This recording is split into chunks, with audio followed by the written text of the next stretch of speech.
first met Aaron and Kenaniah and Caleb on the production of Big Iron. I actually saw a posting of theirs on Facebook that they were producing a Western based off of Marty Robbins song, and I wanted to be a part of that project. So I contacted Aaron about helping out, and that's kind of where it all began. The process of getting the Satchel made has honestly been probably one of the most difficult projects I've done in my entire life. And I thought Big Iron was a challenge. I've kind of known for many years that I would love to do a film that involves a steam locomotive. I'm a big fan of trains, always have been. My grandfather loved trains too, and he was a big fan of Westerns himself. And there was just some sort of fascination of, you know, I think I can make a film with a real working steam locomotive, and we could do like a robbery scene or somehow. And it was a very ambitious idea, a very big idea, and I kind of see now why people don't do it very often. It makes a lot of sense. I ultimately approached Ben Matthews, our writer, and I said, what can you put together for this?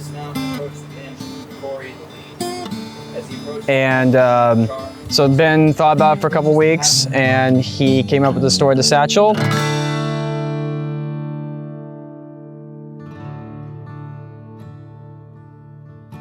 The Satchel kind of came about when me and Aaron Bandy sat down one day and discussed what we were going to do next after Big Iron.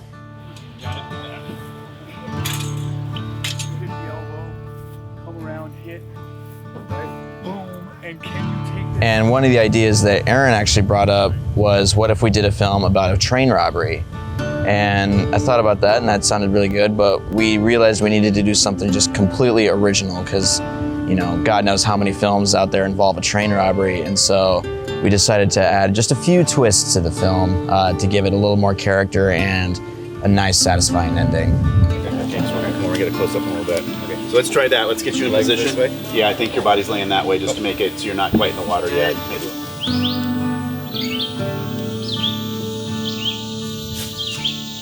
Cut. Camera cut. That was awesome, right? That was perfect. I really appreciate Ben's respect for his characters. There's a lot of directors and writers that will just put characters in and they're immediately thrown away, or they're just kind of there to just be there. Hey, get up.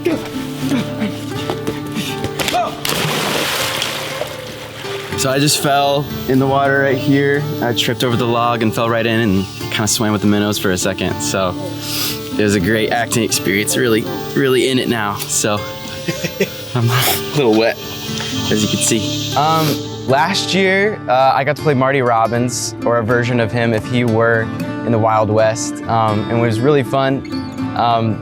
But this year I get to play Emmett, who is kind of lost in the West and doesn't really know where he is and what to do. So thankfully he's got mace. Well, you know, just like a lot of the guys back in the 1800s, everybody had to find a way to make their grub stake. That's for the layman out there, that's getting a bankroll together so they can be legitimate and build a house, have their farm and ranch. But at one time or another, almost all of them, or become a sheriff after that. But they almost all rode with a gang, and they did some outlawing, and they robbed. And if they were lucky enough not to get killed. Hey, south. Let's go, boys. Come. In the process, they could take their grub stake and make a future and live on the up and up, be legitimate. That's pretty much who Daniel Mace is. He's kind of like a grandfather figure to the other lead. Alex Matthews was just phenomenal. I loved working with him. Here we go. Ready? Huh? Oh, y'all kiss it. You get on there and run. And then he's also very familiar with the lead in the gang, which is Corey. Corey's a bad man, yeah. Pretty traditional outlaw, and like most outlaws, has a pretty clearly, at least for him, defined sense of honor, what's right and what's wrong.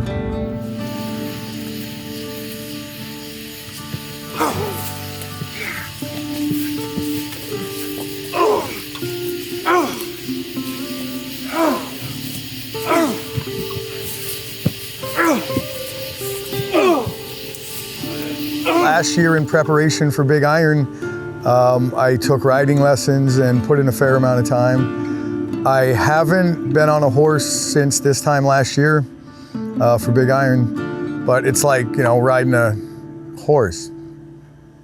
Get back on it and, you know, goes pretty well. I knew the second I brought out a White Claw, you would say something. And I've been drinking Bud Lights all week. Here's the funny part. I drink like Smirnoff Smash. Big Iron was great. The Satchel is several steps above in terms of, when we did Big Iron, we were on one location. In terms of scale, the Satchel is much bigger.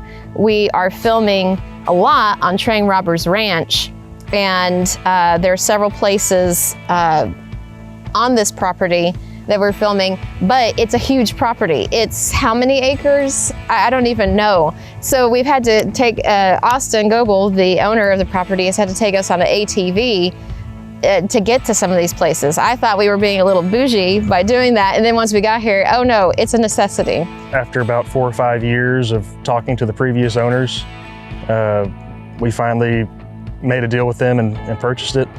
Land here never goes on the market. It's all by word of mouth. So we knew a person who knew a person who knew a person, and finally got a good deal made. We talked with Austin and Jennifer, and they were just so willing to help us out. And Lisa got us booked to stay here all week. There's places for the horses to stay, there's places for the crew to stay, and the train tracks literally line up right at the edge of the property. So it's literally as perfect as you could possibly get. So we got really lucky. So, you know, Emily was working on getting the railroad arranged, and Lisa was working on getting the ranch arranged, because we were going to film everything except for the passenger train interior shots. So it was just really remarkable what we were able to do, but it took many, many months of very hard work. There were many times by the time we finally closed the deal that me, Emily, and Lisa were just so exhausted. But finally we managed to get the contract signed, and then it was off to Texas.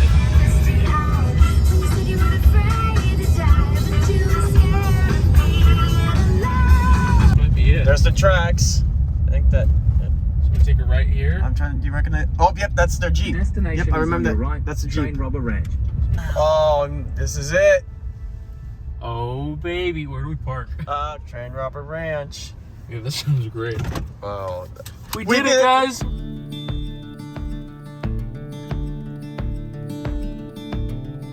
Satchel feels like kind of a conceptual successor to Big Iron, in my opinion, but the scale is much bigger. It's much more ambitious. So while Big Iron had a gunfight, a saloon scene, we had horses, this has obviously a train. There's more stunts, there's more interesting locations, there's night scenes.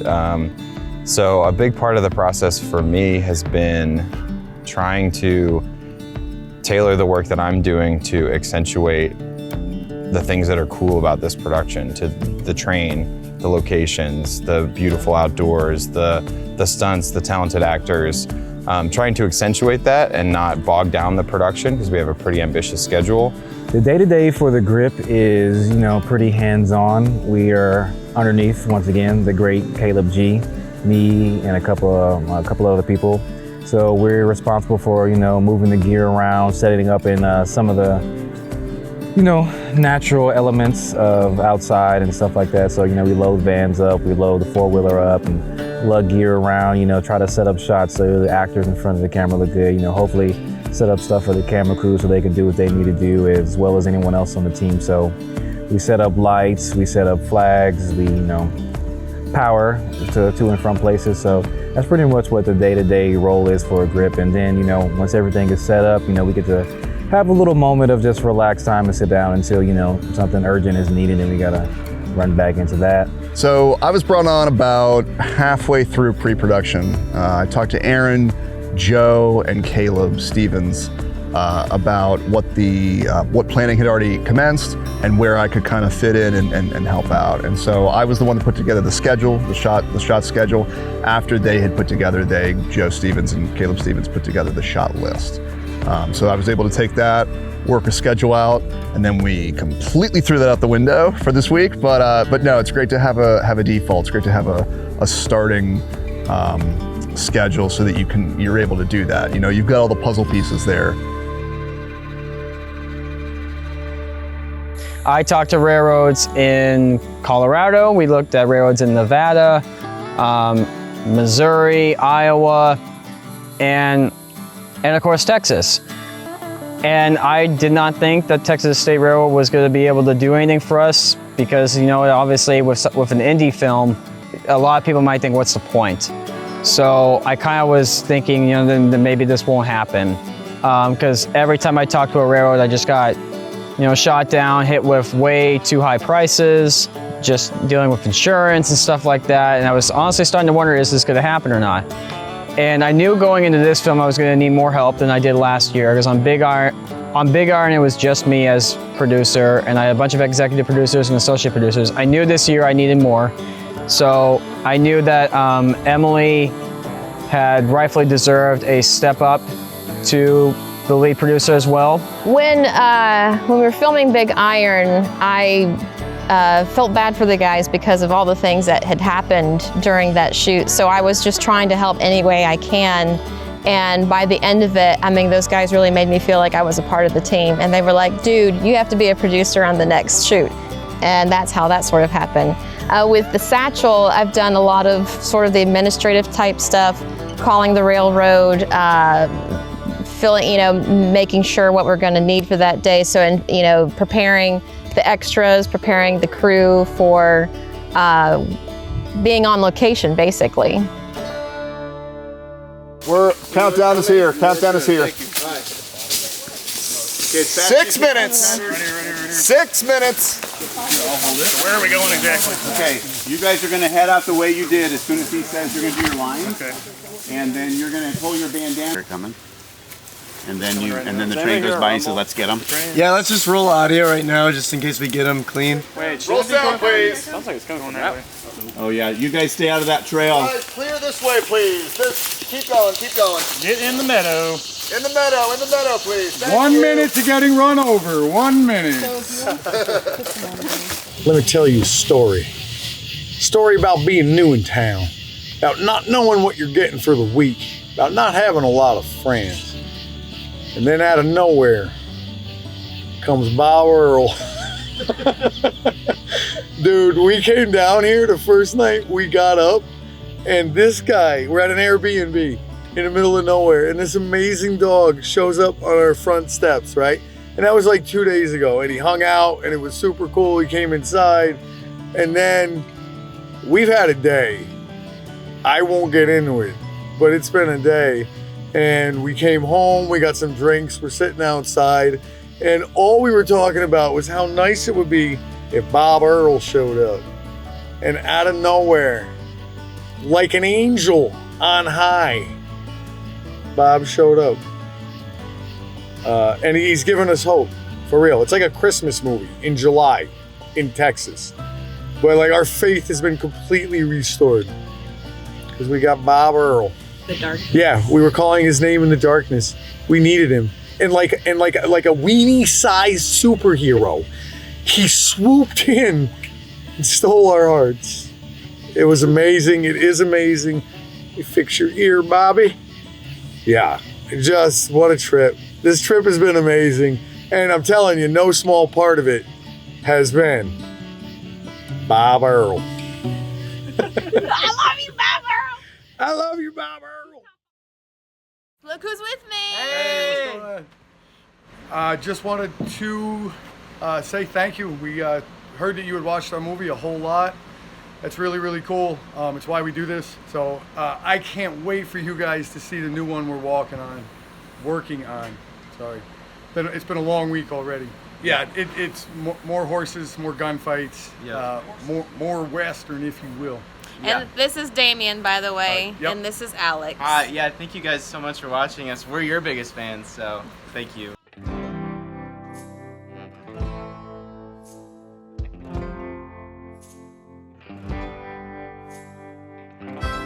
There were a lot of things that I learned on this set. and a lot of moments that I got to take away, but one of the biggest ones was just kind of learning to have fun with it again. I mean, there's a lot of times where I will be so nervous about a scene or an action or whatever as your character or whatever, but when it all comes down to it, we're playing pretend, and to be able to do that with professionals is incredible. What do you want me to say? Just anything? Just anything. Sweet, sweet Matthew McConaughey, man. It's all right, all right, all right. I am very thankful to be here right now, and I am very excited to be, again, working with all my bros, all my lady bros, and everyone in between. But I think this is going to be a very fun experience, and just another one to add to the books. Yeah, it's definitely a new experience, and it's a great experience because it is a very well-oiled and efficient machine. Everybody does their job, everybody knows their job. And if you don't specifically have a job as in a PA, everybody jumps in and helps. Well, people think I'm being cheesy, but I'll say it. I remember Peter Jackson said in the making of Lord of the Rings that one of the biggest requirements for preparing for Lord of the Rings was to hire nice people, people that would get along. And I think that we really succeeded in that. And the reason I have been working so hard on this production is because I love these people. My favorite moments on this set weren't the filming or the production of it. While I loved that part of it, I feel like it was a special moment getting together at the end of every day after wrap. Sometimes it was 1 a.m., sometimes it was 2 a.m. And just shooting the shit on the porch, hanging out with everybody. That's really special. It doesn't happen on every production. And the crew, while they come together to make a film, they come together to have fun too. And I really appreciate that. As of the recording of this interview, it's July 1st, 2022. 5 years ago, on this day, was the first day that we started filming the Z Triangle, which was my first project, as well as my first feature film. 5 years ago today, that's what we were doing. I remember exactly like it was of yesterday. 5 years ago today, we were filming in a college parking lot with like 4 crew members and very little gear. We were filming on one camera with no lighting, no professional gear. But the people that I met, and because of doing Z Triangle, as terrible of a film as that is, it was a $300 budget indie feature film. It's a terrible film. But the experience of making that film is what got us here today.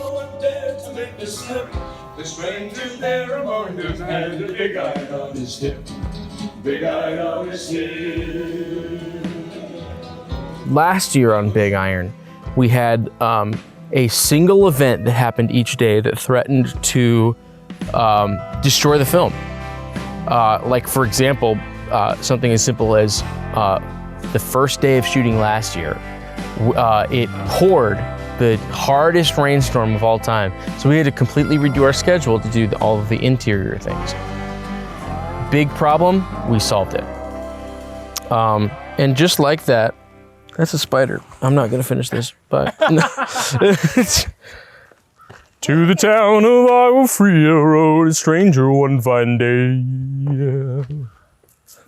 No one dared to even kiss him, no one dared to give a lick. The stranger there among them with the big iron in his hip.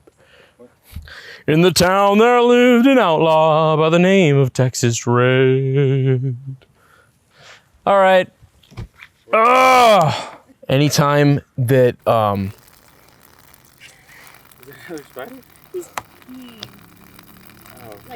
to the town of Agua Fria rode a stranger one fine day.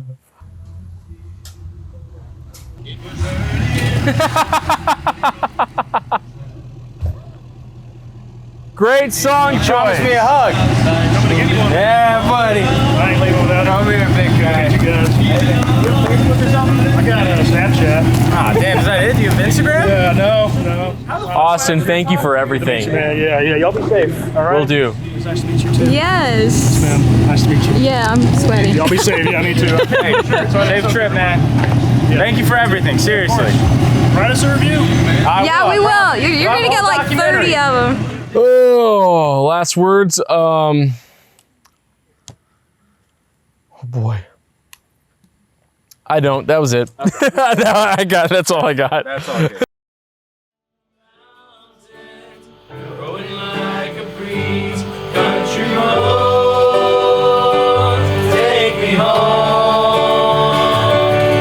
When I go home, I'm going to look myself in the mirror after a couple of days sleep and realize I still got it. I can still do it, and I still love it. And I want to keep doing it. So, you know, don't even think about retiring. Just keep on going. I'll be 90 years old and popping some smart guy in the jaw.